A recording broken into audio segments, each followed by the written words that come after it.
Monsieur le maire, bonjour, on est au Roubaisienne en Or, et la question que je voulais vous poser, c'est est-ce que l'avenir est aux femmes? Je crois bien.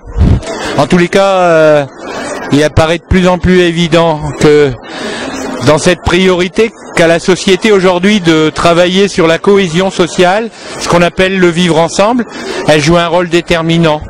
Ce qui est aussi évident, c'est que dans tous les domaines, maintenant, il n'y a plus de chasse gardée et on voit qu'elles sont tout à fait légitimes à revendiquer les plus hautes responsabilités.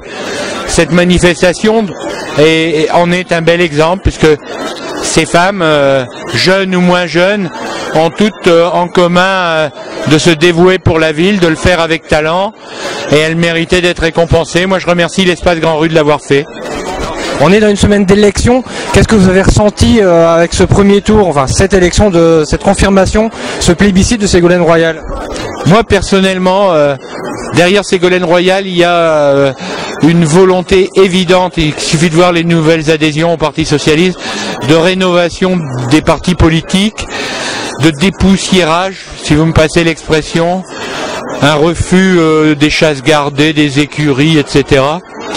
Et donc, l'ampleur de sa victoire veut dire incontestablement que quelque chose bouge au Parti Socialiste, et j'espère qu'il sera encore plus ouvert sur la société qu'il ne l'est aujourd'hui. Si Ségolène est élue, quel poste de ministère vous briguerez? Aucun. Roubaix me satisfait amplement et m'occupe amplement. Aucun. En termes de démocratie participative, Roubaix est quand même en avance sur pas mal d'autres villes et d'autres régions en France. C'est légitime. Il y a beaucoup d'initiatives à Roubaix qui sont intéressantes. Donc, dans tous les cas de figure, incontestablement, dans le débat sur les formes nouvelles, avec d'autres villes, parce qu'on n'a pas le monopole, mais Roubaix aura des choses à dire grâce aux associations là aussi. Merci. Fanny, on est ici à l'occasion des Roubaisiennes en Or, où il y a, donc c'est une célébration de la femme et notamment des femmes solidaires.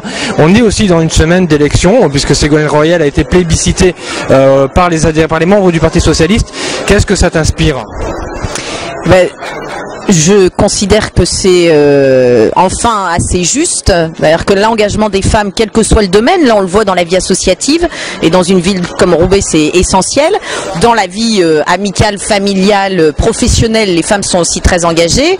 On reconnaît aussi celles qui s'engagent politiquement maintenant, donc ça ne date pas d'aujourd'hui, cet engagement il est beaucoup plus ancien, très ancien, mais l'arrivée sur la scène publique elle est beaucoup plus récente, et c'est une très bonne nouvelle. C'est une reconnaissance, et je pense aussi que ça va sans doute aider des femmes qui vivent peut-être plus difficilement encore aujourd'hui à être en capacité davantage de s'imposer dans notre société, de trouver leur juste place. Toi en tant que femme politique, est-ce que tu penses que ça va changer des choses? Ah oui, je pense qu'effectivement, la validation d'une candidature femme pour donc se présenter dans le cadre d'une élection présidentielle est un signal particulièrement fort qui aura des conséquences bien au-delà du Parti Socialiste. Je pense dans l'ensemble des familles politiques. C'était plutôt, on va dire, les partis extrêmes qui avaient déjà engagé un certain nombre de combats sur ce thème. On voit déjà aujourd'hui ce qui se passe dans les partis traditionnels de droite. Je pense qu'effectivement ça va impulser une nouvelle dynamique au-delà simplement de la parité. La parité est un fait. Ensuite il faut regarder aussi précisément où on met la parité en termes de niveau de responsabilité, parce que là on a encore du chemin à faire. Donc si Ségolène est élue présidente, qu'est-ce que tu briguerais comme poste de ministre? Ségolène sera présidente, en tout cas c'est mon espérance, et ce sera mon combat jusqu'au deuxième tour, parce que je veux qu'il y ait un deuxième tour, premier point, parce que la dernière expérience en la matière a été quand même particulièrement douloureuse et affligeante pour chacun d'entre nous.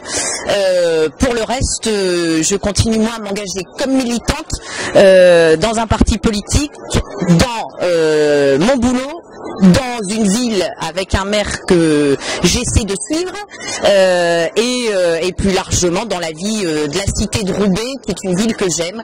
Voilà, et donc modestement je continuerai à apporter mon caillou à cet édifice collectif. Mais on y pense, à des postes de responsabilité plus hautes que celle d'adjointe au maire.